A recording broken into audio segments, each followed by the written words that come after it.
For those of you who've been following this channel, you can tell that one of the mainstays of what I play on Xbox is Call of Duty. It's part of me being an old guy casual gamer nowadays.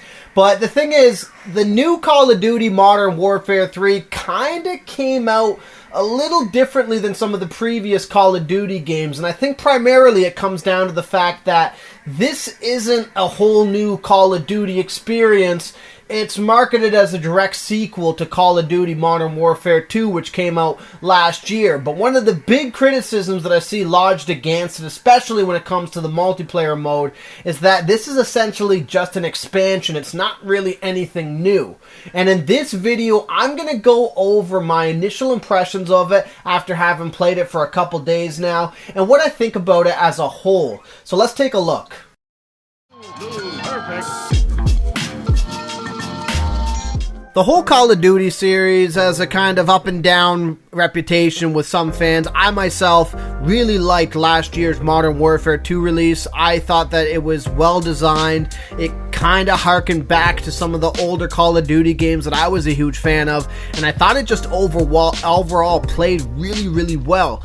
However, this year's release seems to be a very mixed response from a lot of people, and I think a lot of it comes down to is the way it's been positioned. Because I know there was a Modern Warfare remake from the 2008 or whatever release of that game, and then they remade Modern Warfare 2's campaign, which is cool because that was a great campaign from the 2009 game, but they didn't really give us anything online related.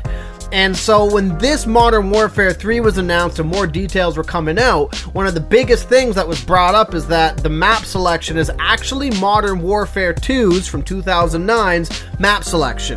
So I know for some fans that's kind of a bittersweet thing. Me, myself, those were some of the best maps in the Call of Duty franchise. I myself loved that game. I even went back earlier this year to replay online on that game, so I was welcome to it. I was open to it. However, here's where it seems a little skewed. When you get into the new Call of Duty launcher, which by the way I'm not a huge fan of, you can pick obviously between Modern Warfare 2 and of course Modern Warfare 3 if you've purchased it. And so you go into Modern Warfare 3 and it kind of has a bit of a change menu. It's a little different from what you're used to in Modern Warfare 2. But when you actually get into the game, one of the things I've noticed is that it doesn't really feel much different than Modern Warfare 2 when it comes to the visuals.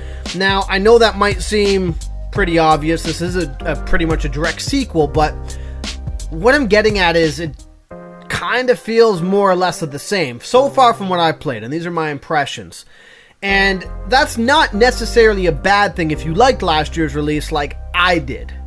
However, if you're someone who's been a long-standing fan of the series and you're basically playing what they've refined from last year and playing a repeat of old maps from 2009, this might not feel like a good purchase to you because you're spending almost $100, if you live in Canada anyways, just to get the new Call of Duty for what in some ways does feel almost like it's more of an expansion than it does a sequel. Now, there are some new additions that I do like that do add to the aspect of this game.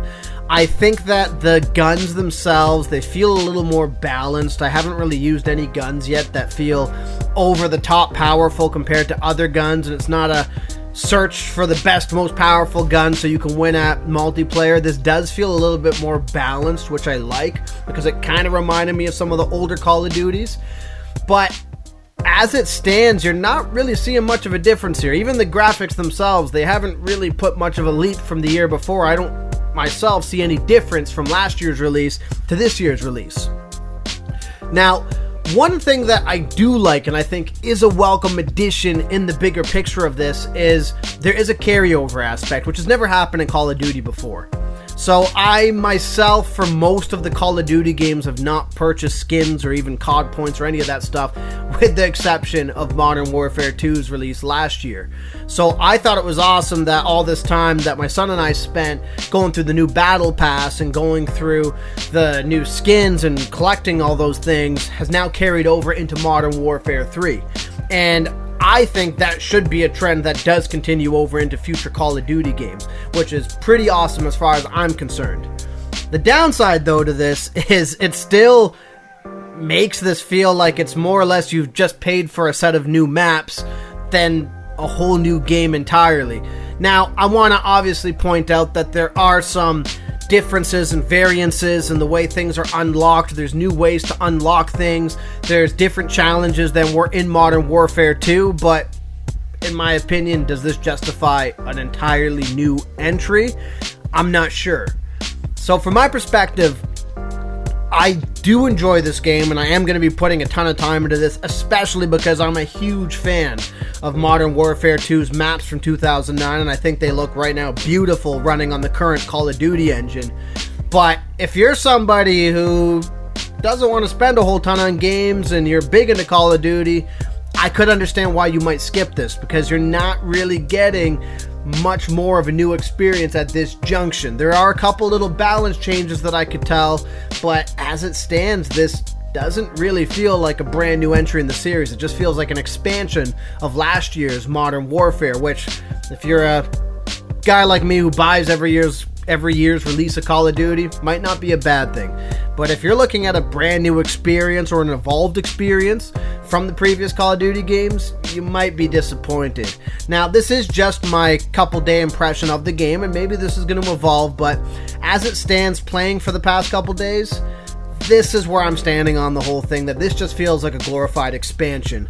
And I'm hoping that maybe I'm proven different as I continue to play further and see what they do with the game in the future. But my initial impressions right now are that you might decide that it's not worth spending money on this year's Call of Duty if there's other games out there that you're more interested in at this point.